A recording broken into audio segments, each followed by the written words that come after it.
Welcome to Season 2 of The Dealist, your insider's guide to navigating the complex world of M&A. My name is Catherine Ford, and in today's episode, we are going to demystify the use of AI in M&A transactions. We are going to address some of the common misconceptions, and we're going to take a look at what M&A transactions might look like in the future. Joining me are Jeff Haxer, partner at Bain, and Ken Bisconti, co-head of SS&C Intralinks. Ken and Jeff, thank you so much for joining me today to talk about misconceptions when it comes to AI in the context of M&A.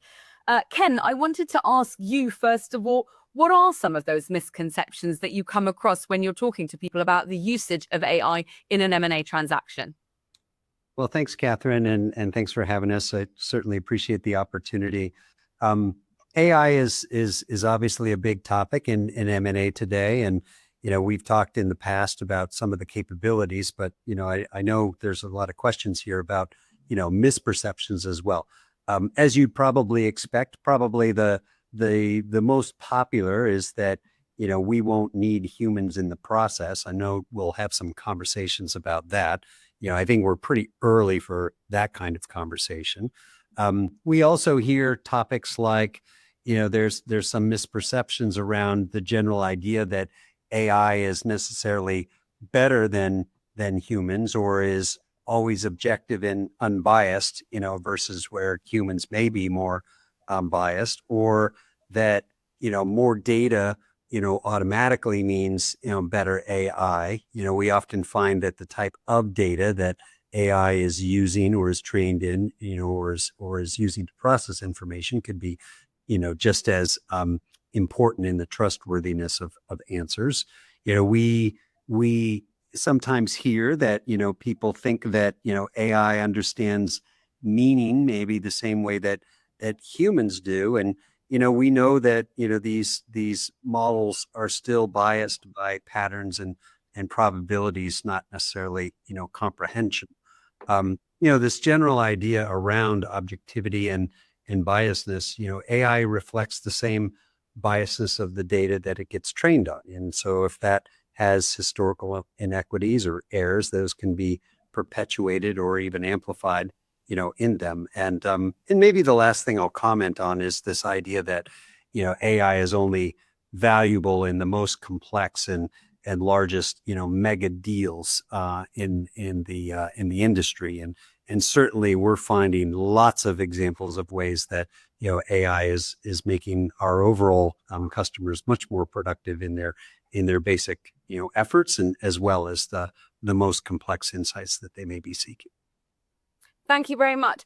Jeff, I'd like to bring you in here. In your work, obviously, you interact both with lawyers and bankers. And how do you respond to them when they voice concerns that they might be replaced by a machine? Or is that actually not a concern that anyone has these days? Have sort of our understanding of AI matured to the point where we know that it will add value, but it won't necessarily replace us? I think everyone is trying to figure out, how do we use AI to be more relevant? And that's true for consultants, bankers, lawyers, and internal business development teams.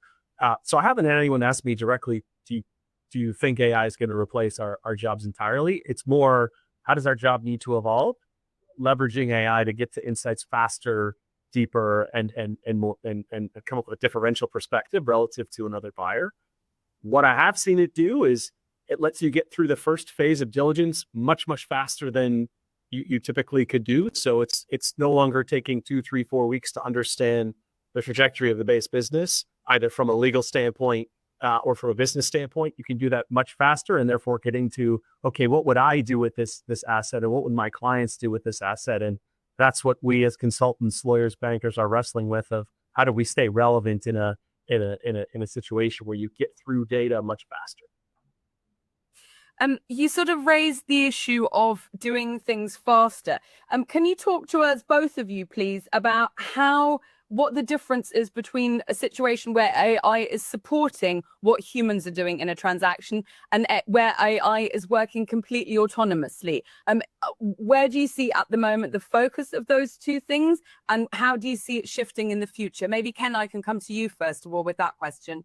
Sure. I'm not sure that there's any, practical examples where AI is completely autonomous today, but I would say, just at least as a productivity tool.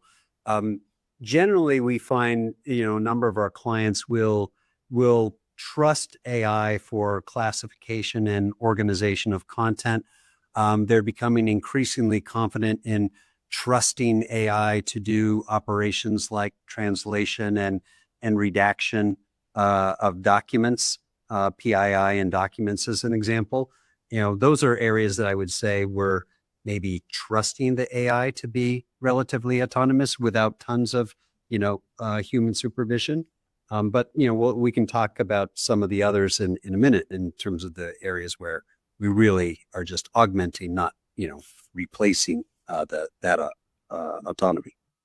Jeff, do you want to respond to that, and particularly this issue of the trust? Because obviously the media is full of great stories where people have trusted AI and then actually found out that that was entirely the wrong thing to do.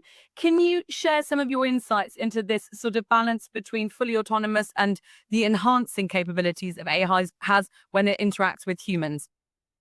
Yeah, I'd fully agree with Ken, where I haven't seen, certainly in an M&A context, any fully autonomous decision making. What I have seen in, two spots where we see it be used quite a bit and probably on the forefront of adoption. One is in data room in diligence, where it used to take 2-3 weeks to get through all the documents, and then you'd have to do it again when new documents came in. Now there's lots of vendors that can help with an AI model that can go through all the documents in the data room, and you query it and it can tell you, here's the trends that are in the data room, here's the 4 documents. There's a trust there that's pointing you to the right direction, but it's still a human making a decision. The second spot from a legal standpoint is very, very fast and rapid review of contracts, to be very tactical, to say which of these can convey, which of these actually need work to figure out how do I split them in, if you're doing a carve out transaction per se, which ones do I need to worry about and action versus which ones should directly convey. That's where we're seeing the early adoption on these at this point. Jeff, if I can stick with you for a second, could you give us a little bit more specific examples of where AI is enhancing and supporting the due diligence process in an M&A transactions? You've been able to sort of identify key areas where AI is really making a quite tangible difference to the transaction?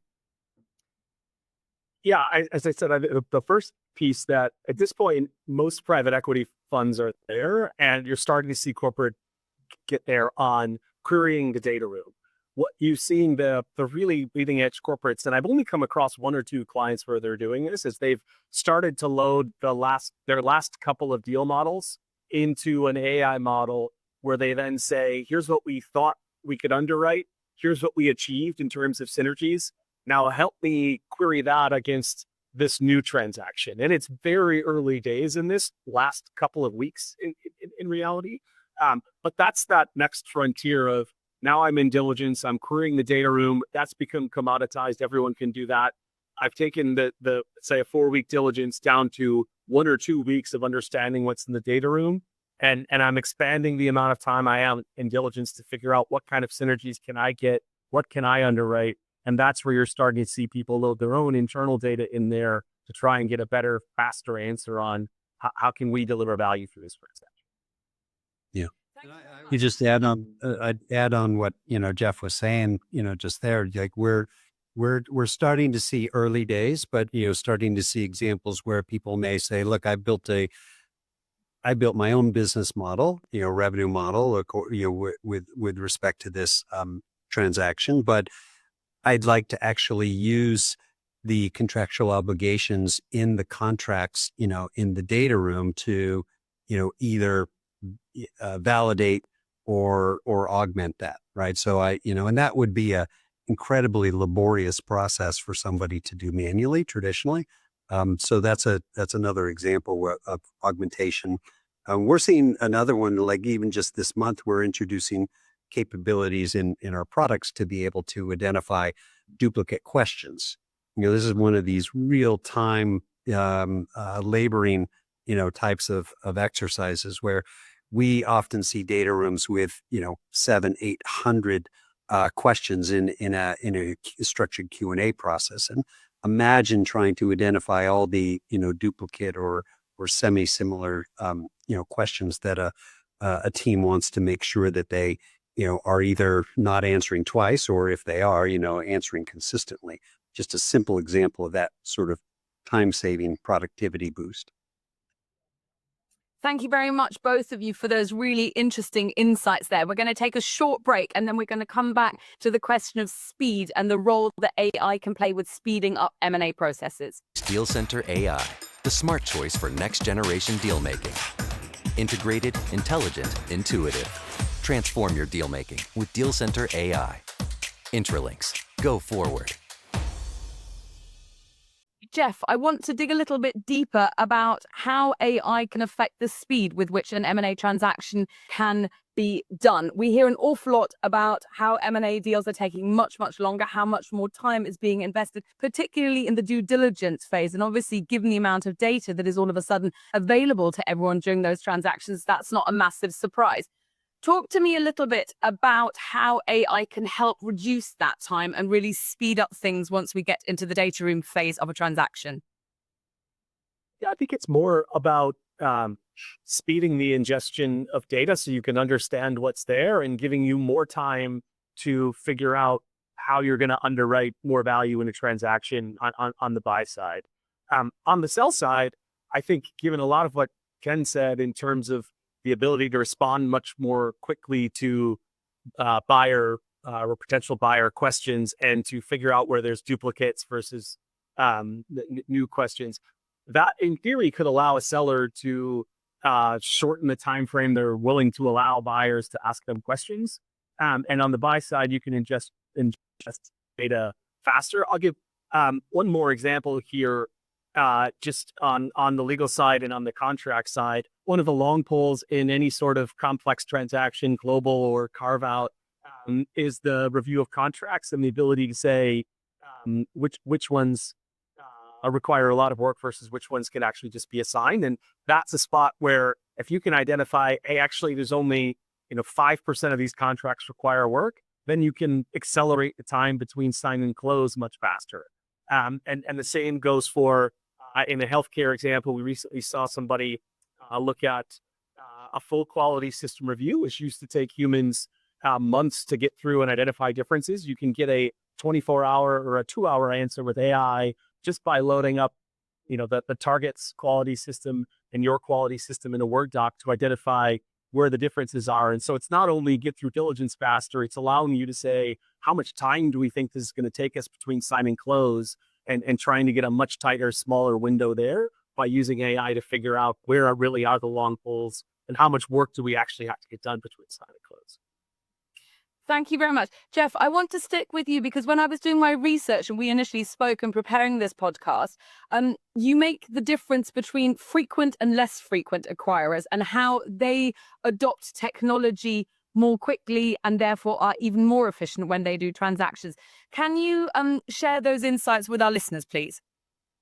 Yeah, this has to do less about speed and more about the quality and your ability to get value from a transaction. And so we've historically looked at frequent acquirers versus less frequent acquirers and the total shareholder return that comes as a result. And what we've seen time and time again over 40 years of this is those companies that do one or more acquisitions per year over a decade have, in many cases, 2 to 3x the total shareholder return of those that are inactive or doing less than one transaction a year. We've started to layer on top of that a second dimension of those that are early adopters of AI versus not, and you're seeing that in many cases have the same impact on shareholder return as frequent acquirers. And so right now, what you're seeing is those that do more than one deal a year and are early adopters of AI have more than a twice the advantage on shareholder return of those doing less than one deal and those that are laggards in AI. And so it's happening so fast that every data you publish is almost out of date when you publish it. But we're starting to see that there's a correlation between frequent M&A transaction and early adoption of AI and shareholder return, and we expect that gap to widen over time. Okay. Thank you very much. Ken, I'd like to bring you back into the conversation and spend some time talking about or asking you about case studies that we have where we've seen that AI has really augmented what a human can do. This issue of collaboration between AI and humans. Are there some examples that you can share out of your experience in that field? Well, I think we definitely see, many of these examples where, as I was saying a little bit earlier, we see AI being used to organize content, classify content, prepare content. Much of the areas that often take a lot of time and just simply preparing the data room, creating a document request list, assessing the content that comes back, making sure that that actually does sort of fulfill the requested content that we're looking for. Did I request a contract of this type? It actually was a contract of that type, et cetera. That is something that is having material value right away. We see, as we were saying a little bit earlier, this process of then going through diligence, going through structured Q&A, answering questions, identifying duplicates, like we said before, using AI now in its newest cases to do things like actually suggest answers to the questions based on, content in the data rooms, is going to have material impact. One other comment, I guess I would say, just from a case study perspective, we see that, when there are large customers, as Jeff was saying, sometimes frequent acquirers, and folks where a bad diligence could have impact on the rest of the company. I was, involved in one where, there was a target, that had contaminated open source code and a relationship with open source code that would impact that company's ability to ship 50 other products that use some of that same source code, right? And that's an example where diligence really matters. And then there are other situations where maybe you don't have such a significant risk, or the risk has been mitigated either by the contract structure, or the fact that you were working with an already trusted party, where some of this is not going to matter as much, and customers might be more willing to to rely on AI to do a lot of work without a ton of human oversight. But this human in the loop context or concept is one that I think will remain, certainly through the rest of this year, going into 26 and maybe beyond. AI is great, but human in the loop is quite important. But do you think that the human in the loop, does it mean that the humans might have to have different skill sets? I mean, is this something where we have to look at, are we going to have those junior lawyers? Are we going to have those junior bankers involved in a transaction? Or is it actually really just going to be the top level that is involved? How is the use of AI going to affect what corporates, what deal makers are looking for in their advisors? Ken, you started us off on that track. Maybe you want to follow it through. I mean, do you think we'll see a shift? Do we think that we'll have to see some upscaling particularly? I don't think it's much different than, let's say, the use of robotic process automation, in companies, right? So as an example, there was a big fear about the use of RPA, cutting back jobs. This is in probably, more rote, kind of areas of work than what an investment banker might do. But, what has happened as a result is that it just changed the skill sets that I'm looking for. So I'm looking for somebody who understands a business area, but can then use configuration and other tools to be able to configure the RPA to do the work, through digital workers of 10 people, as an example. I think we'll see that very similar concept here with agentic AI. that we absolutely will still have, junior bankers, junior lawyers, junior accountants, et cetera. But, we'll also now have an AI agent that's part of the team. And we'll see more people starting to use their human in the loop capabilities to train those, agents to be smarter. And the great thing about, this concept of AI is probably a misnomer, like saying that artificial intelligence is in the name. It's, some also just refer to it as software 2.0, because now the idea that I can actually talk to it and train it using human language is an incredible capability that just expands the access of technology to a broader range of people. So you're still going to need to do custom prompt management and things like that to train the AI as a business worker. It's a different skill set, but it's about becoming a multiplier rather than just, knowing a task and doing that as an individual. Thank you. Jeff, do you want to add your 2 cents to this? The question of what will an M&A team look like in the future? I guess I kind of both agree and have a different take than Ken on some of this, which is We encourage that. We encourage that.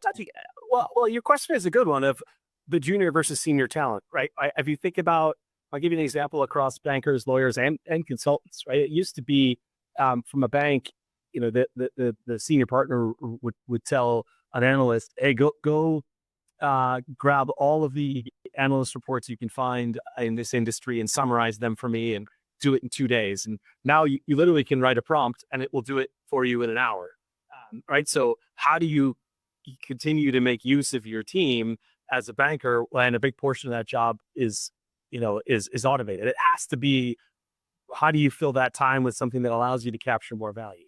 The lawyer corollary there is, again, on contracts, it would be, here's 1,000 contracts, go read them and tell me what, triage them into medium, light, no work. And now AI can do that. And so how do you fill that time? Consultants is a similar corollary, which is, if you think about merger integration, it would be, hey, go build for me a plan for how to integrate a finance function.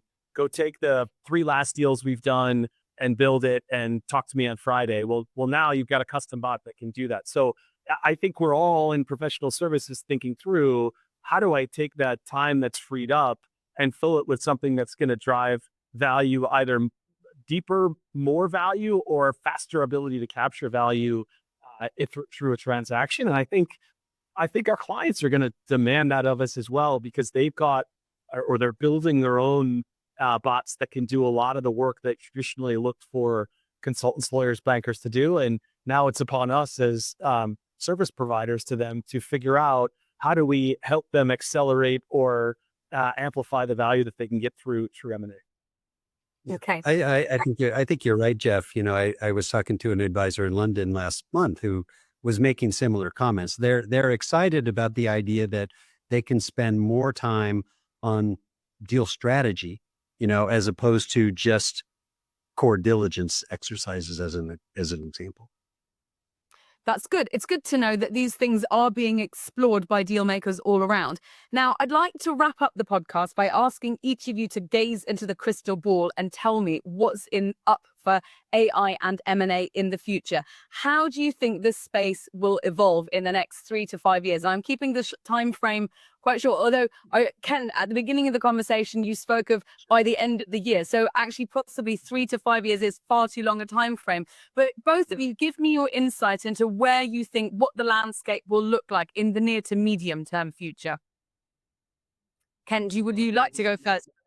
Yeah, maybe I'll begin. I know Jeff will correct me as a great practitioner. Like, I'm a software creator. But, I think what we foresee is broad scale use of AI in our product set and in the technical set, or let's say toolkits and services that our clients, all use today. I expect that that's going to change, how they look at technology. I think we'll be able to change data rooms from just being focused on secure sharing of information to actually providing through technology a lot of the complementary capabilities and services required in, diligence and PMI, processes, as well as upstream and downstream, deal making. I think that we'll be able to provide much more value to our clients and practitioners. I think that we would expect that we'll see agents, as not just co-pilots, but actually performing a great deal of significant work in these, exercises going forward. And I don't think it will just be about insights, so we've, used co-pilots as an example to augment. I think we're now going to see agent, used to actually sort of perform work where there's actually chain of thought and chain of action. And I think that we will see, much more scale, out of the key professionals, that are involved in these transactions. And I think that it, sort of rises the tide for all of us. And I think it's really going to, provide the opportunity to reinvent how deal making is done. It won't necessarily need to be 7-month, on average kind of diligence, processes. They should be able to be performed much faster. But I don't think even in the next few years, we're going to see AI to AI doing all of the, deal making by themselves without any human intervention. But certainly it's going to be much faster, much more productive, and much more intelligent than it's been done in the past. Great. Jeff, from your perspective. Yeah, I totally agree with all of that, Ken. The human AI, I think, is not going anywhere. I guess a different question I might answer is that the 3 to 5 years. I actually think if you go out that far, you're going to see winners and losers in terms of people who are able to do deals, right? Because it's been 12, 18 months really that AI has taken traction, and you're already seeing a pretty big dispersion in terms of shareholder returns of those that are adopting it versus those that are not. I think that gap is going to get wider. And I think the folks who are really, really good at doing M&A and add on AI are gonna widen that gap. And it's going to be riskier for folks who are later on adoption and do less frequent M&A to get a positive deal done, because the days of solo bidders on a transaction are long gone. There's always multi-bidders. There's always strategic and financials in any transaction of scale at this point in time. That's going to continue. And so if you find yourself feeling great that you got a deal done when there were lots of bidders and you're not using AI and you're doing infrequent deals, that is an exceptionally risky transaction. And I think the risk level is only going to go up. And on the flip side, those that are doing lots of deals already have that muscle and are early adopters of AI, I think are going to outpace their competitors writ large, and in particular are going to be able to drive differential returns on M&A, because AI is going to speed up the rote part of the transaction and give you more time to figure out how do you drive value. So 2 things to take away from this podcast. Deals are going to be faster, more productive, and more intelligent in the future, and embrace that technology, because the gap between those people that embrace the technology and those that don't is widening. Gentlemen, thank you so much for sharing all your insights into what AI can do to the M&A process. We've demystified a few things and we've looked ahead into the future. Thank you so much for sharing and participating in this podcast.